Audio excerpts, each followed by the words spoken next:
అహోబిలంలోని Shri Lakshmi Narasimhaswamy temple దేవస్థానానికి వెళ్లే మార్గంలో గ్రామ పంచాయతీ పేరిట అక్రమ టోల్గేట్ ఏర్పాటు చేసి భక్తుల నుంచి అధిక వసూలు చేస్తున్న వారిపైన వెంటనే చర్యలు తీసుకోవాలని బీజేపీ జిల్లా అధ్యకుడు అభిరుచి మధు డిమాండ్ చేశారు. బీజేపీ ప్రజావారధి కార్యక్రమంలో భాగంగా కలెక్టర్ రాజ్ కుమార్ ని కలిసి సమస్యలు వివరించిన ఆయన టికెట్ పై ₹100 ముద్రించి ఇతర రాష్ట్రాల భక్తుల నుంచి ₹500 వరకు వసూలు చేయడం దారుణమన్నారు. ఈ వ్యవహారంపై కలెక్టర్ సీరియస్ గా స్పందించి చర్యలు తీసుకుంటామని హామీ ఇచ్చినట్లు తెలిపారు. అలాగే నంద్యాల నియోజకవర్గంలోని గ్రామాల్లో రోడ్లు అధ్వానంగా ఉండడం, బీసీ ఎస్సీ ఎస్టీ సంక్షేమ వసతి గృహాల్లో విద్యార్థులు మౌలిక వసతుల కొరతతో ఇబ్బందులు పడుతున్నారని పేర్కొంటూ పారిశుద్ధ్యం సదుపాయాల మెరుగుదలపై ప్రభుత్వం దృష్టి పెట్టాలని కోరారు.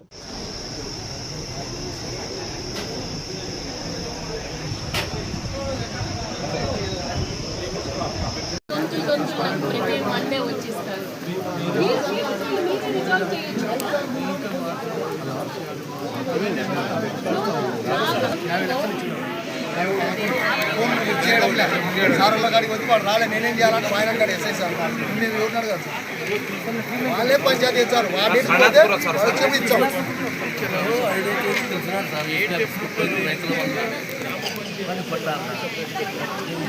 చెప్పారు మీరే ఎస్ఐ సార్ సిఐ సార్ ఏముంది సార్ మీరు కానీ అమిత్ సార్ మంచి మాట్లాడినారు ఏమొద్దు మీడియా మిత్రులకు నమస్కారం. ప్రభుత్వం ప్రజా సమస్యల పరిష్కార వేదిక అనే కార్యక్రమాన్ని భారతీయ జనతా పార్టీ జనతా వారధి అనే పేరుతో ప్రతి శుక్రవారం రోజు ప్రజల నుంచి జిల్లాలోని అన్ని రకాల సమస్యలు తీసుకోవడం, వాటిని ప్రొసీజర్ లో భాగంగా కలెక్టర్ గారిని ఉద్దేశించి వివరంగా కార్యాలయంలో సిద్ధం చేసి ప్రతి సోమవారం జరిగే కార్యక్రమంలో భాగంగా కలెక్టర్ గారిని సంబంధించిన అధికారులకు సమస్యలు తీసుకొని వెళ్ళడం జరుగుతూ ఉంది. స్వయంగా వచ్చి ప్రజా సమస్యల పరిష్కార వేదికలు ఇచ్చిన వారికి దాదాపుగా ఫాలోఅప్ చేసుకోవడం అర్థం కావట్లేదు. రైతులు సహజంగా పల్లెలలో వస్తున్నారు.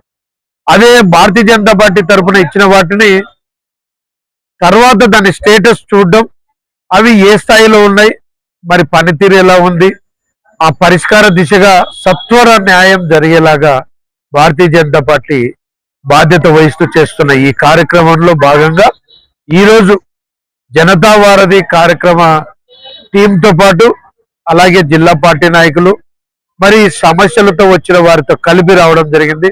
ఈరోజు ముఖ్యంగా ప్రధాన సమస్యల్లో యాళ్ళూరు గ్రామానికి రహదారి లేక చాలా సమస్యలు పడుతున్నారు. చాలా ఘోరమైన పరిస్థితుల్లో దుస్థితిలో ఉంది.